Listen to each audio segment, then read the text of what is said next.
Napakahalaga nito kasi aminin mo, hindi mo alam kung ano yung ginagastos mo or ilan na yung nagagastos mo sa buong buwan. Tapos na nga tayong mamalengke rito. Ayan, paano ba mag-budget tracking? Napakadali lang po mag-budget tracking. Unang-una, para makuha mo yung total expenses nyo sa buong buwan, kailangan maglista ka. Lahat ng binibili mo, transportation, wants, needs, at saka yung mga kailangan mo dito, lahat yan guys nakalista para ma-trace natin kung magkano yung nagagastos natin every month. Ito, natapos na yung natin, yung nakaraang month natin. Kumonsumo tayo ng 24,512 sa buo yan. Ito yung expense tracking. Okay? Dito na pupasok yung araw-araw mong ginagastos para malaman mo kung ano yung expense mo sa buong buwan. Okay? Ayan lahat.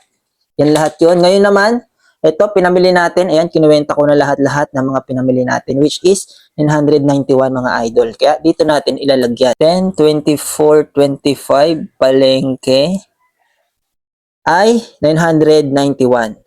Okay?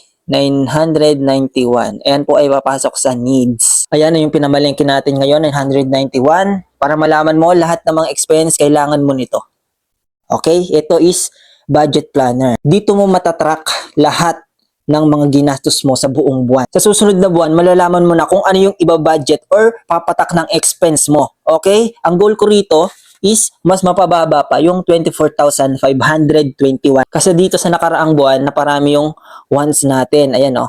Ayan o. Mga parcel. Yan. Kaya kailangan natin malimitahan yung mga wants natin. Lahat ng gagastusin mo, kailangan nakalagay dyan. Ayan, lahat yan.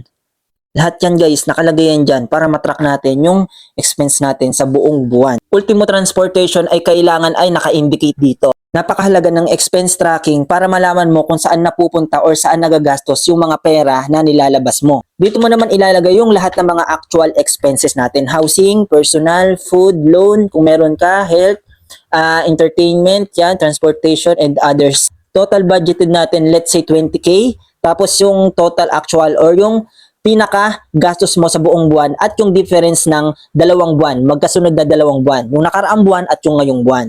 Ito yung gastos natin sa nakaraang buwan, tapos dito naman sa difference ko ilalagay yung ngayong buwan para malaman natin kung nag-improve ba yung budgeting natin. Napakahalaga nito kasi aminin mo, hindi mo alam kung ano yung ginagastos mo or ilan na yung nagagastos mo sa buong buwan.